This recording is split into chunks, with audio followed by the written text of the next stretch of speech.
Last time we looked at the maybe functor. Now up here I had defined this class maybe, and it had two different classes that inherited from it, none and some.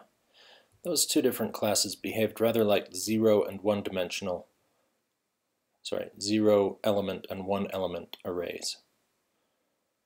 And we saw that array of, the functor before maybe, was just map. And so if a maybe object is a 0 or 1 element array, 0 or 1 element array, then its map method should behave similarly, and indeed we saw that it did. If m was an instance of none, that is, it had no properties, didn't wrap anything, it returned just m in the same way that a 0 element array, you map a function over it, you get back a 0 element array. Similarly for sum, it's a wrapper around a single property stored in x, something like a 1 element array. And so when we map C, this contract, over that 1 element array, well, first we unwrap the array, get out the property, then apply the contract, then wrap it back up again. So that's the intuition behind what we're doing here. Now, as you might suspect, there are more similarities between maybe and array of. One of them is the notion of a unit. We can take any value, like x, and then wrap it in brackets to get bracket x. And that is called a unit in category theory. So let me be more explicit about that. Var array of unit is a function of a contract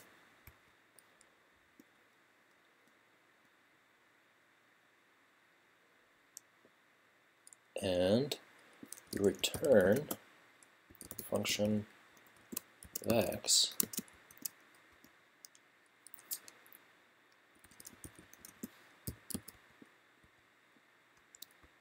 that wraps up x in brackets.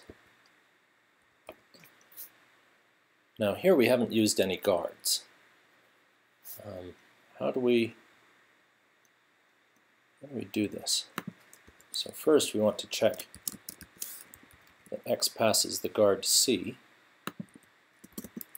Let's see, x. Okay. And we want to say that this thing passes the guard array of C. Great.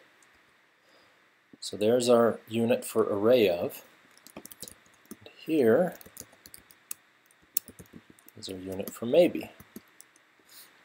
Since array of unit creates a 1 element array, you might expect that maybe's unit would create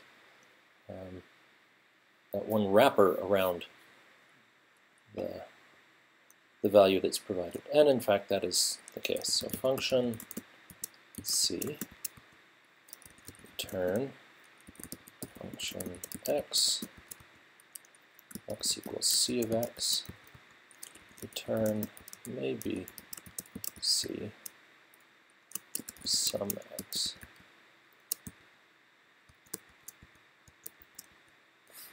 Great. Well, that's not an especially useful function, but we'll see that it helps in a bit. There's another thing that's more useful called flatten.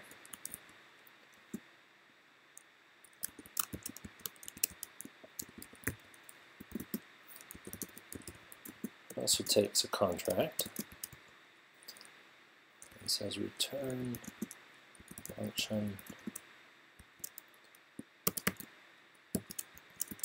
I'm using AAX because I want to check that x is an array of array of C.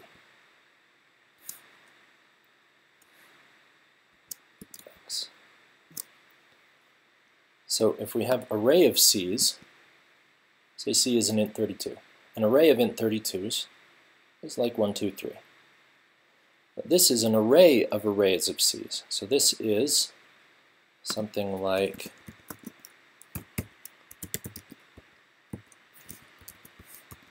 this, where the elements of the outermost array are arrays themselves, and those arrays contain int 32s.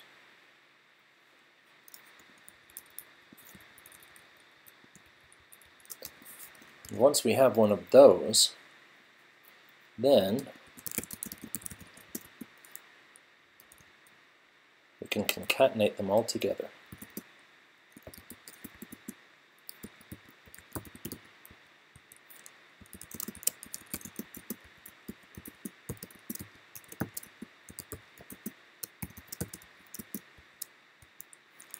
Result equals result dot concat.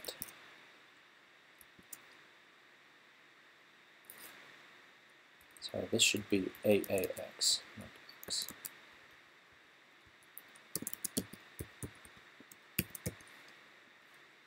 This should also be AAX.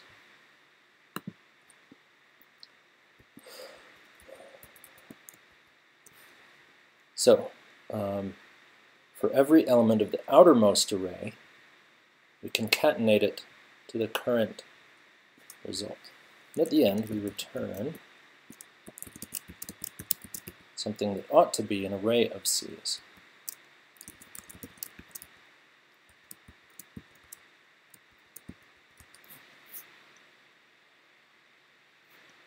Now there's a similar pattern for the maybes. Our maybe flatten is a function of a contract. Return function mmx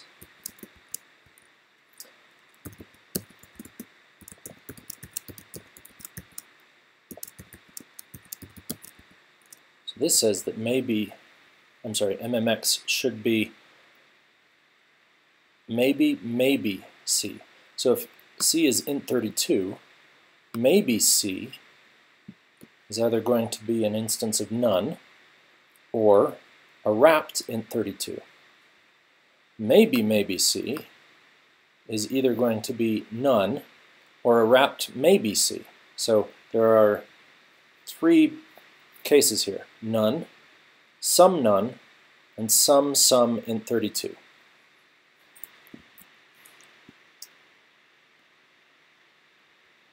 Now we do something very similar to what we did above.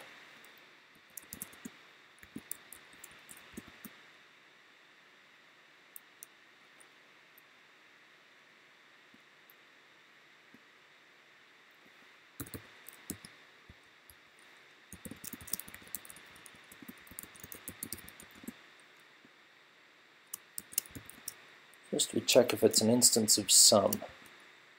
If so, then we can unwrap it one level and get a maybe C.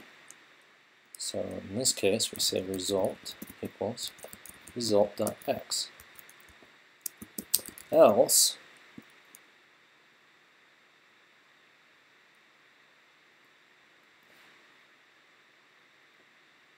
just to be pedantic, I'll say if result instance of none, result equals result. If it's already none, we keep the same thing. Now doing this means that if I have some none for mmx, then I unwrap it and get none. But I can also get none this way. So what it's doing is taking the two extra points, the two extra none values that I got from applying maybe twice, and identifying them with each other. And of course, all this is unnecessary because it's just the identity function. If it's not sum, then it wouldn't have, and it's not none, then it wouldn't have passed this contract. So if I know that it's not sum, it has to be none. And since the only thing I do with result, if it's none, is assign it to itself, this is all useless. But it was good to go through the case. And then we return at the end that the result should be a ABC.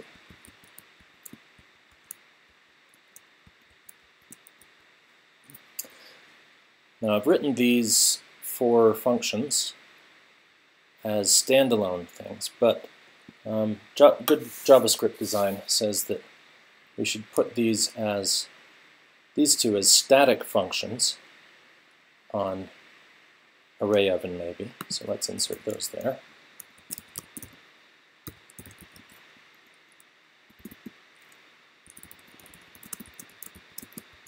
I'm going to add in a little extra piece here.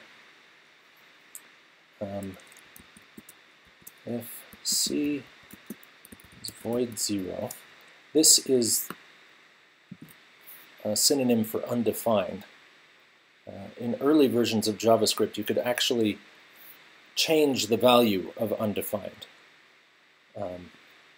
Undefined was a variable in early versions of JavaScript. And so this is just kind of a safe idiom. So if you don't provide a contract, you just use any. In fact, no, I'm just going to default to using the any contract.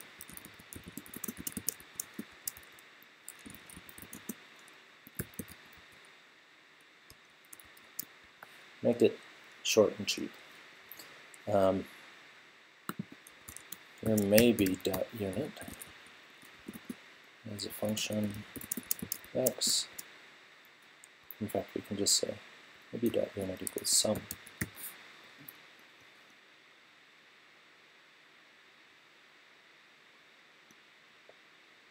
Now with flatten, we want to apply it to the current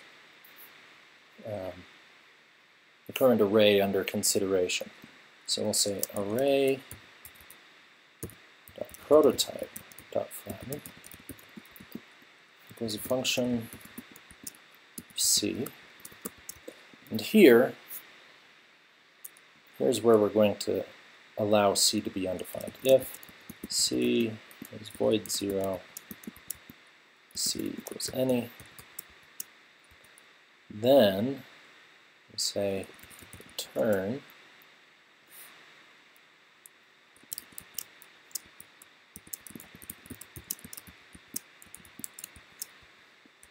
thing applied to this, the current array. And maybe .prototype.flatten.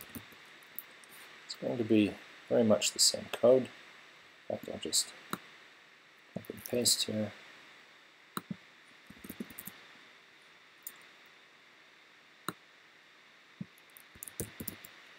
Change that to maybe. Well, how do we use flatten? Well, say we have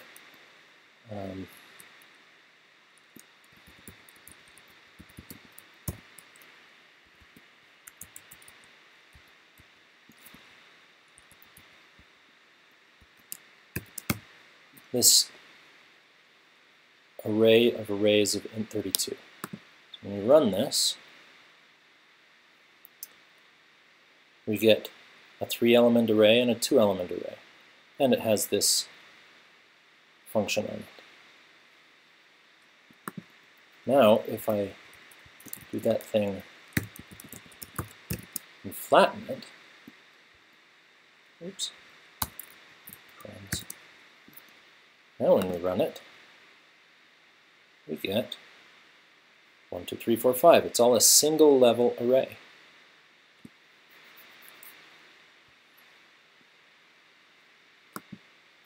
The nice thing about these flatten and units is that we can express them nicely in terms of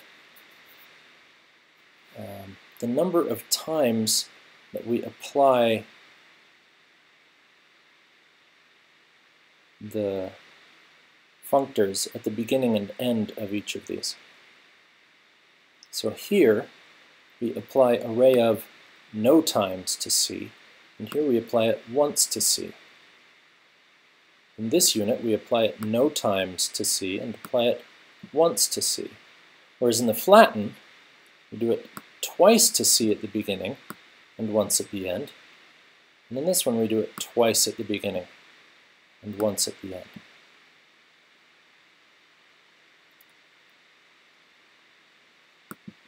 So I'm going to write some functions that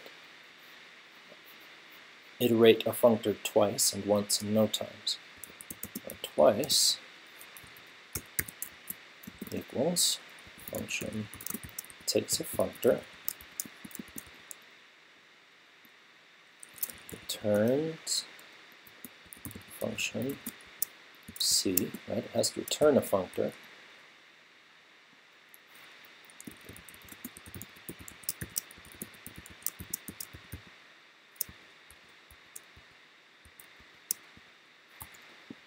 There, so given a functor, it applies it twice to the given contract, just like this, maybe, maybe C.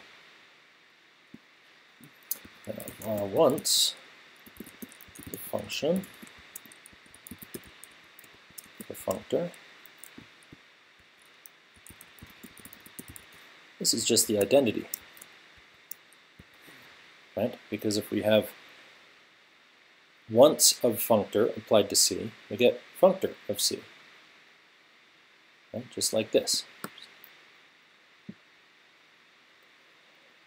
Then our no times is function functor, return function C, return C.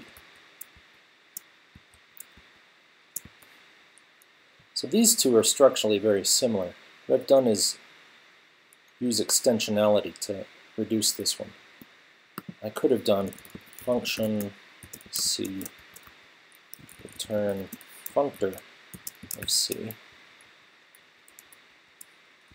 But this thing is a function that whatever input you give it, you get the same output as functor applied to that input. So it is functor. We'll just write it like that. Here, this takes a functor and applies it no times to C, just like at the beginning of the units. There is maybe applied no times to C. So if we take these units and flattens,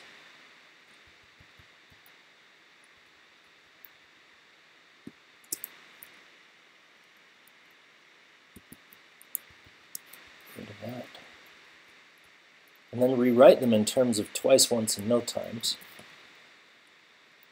we get the array of unit is no times array of C, and this is once array of C. Again, this is no times array of C, and this is once. Oops, that's maybe. Once maybe of C. Similarly, this is twice array of C. This is once.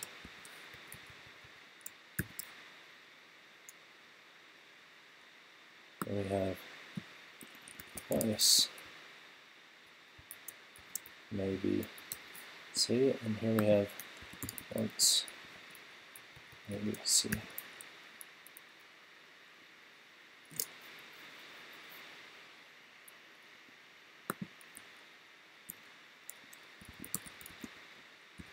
didn't make any mistakes.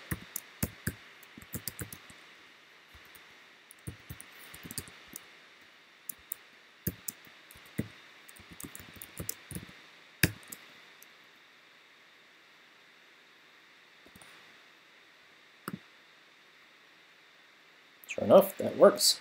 Let's see an example of a double maybe flattened.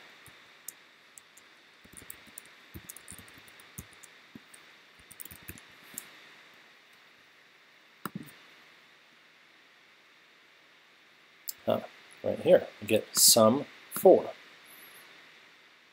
So instead of sum 4, we get sum 4. What happens when we have sum none?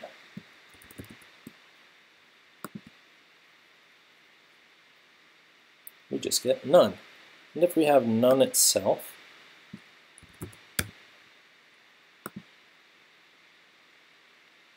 we also get none. So there it has combined sum none and none into the same point, none, and it's taken sum x down to sum x.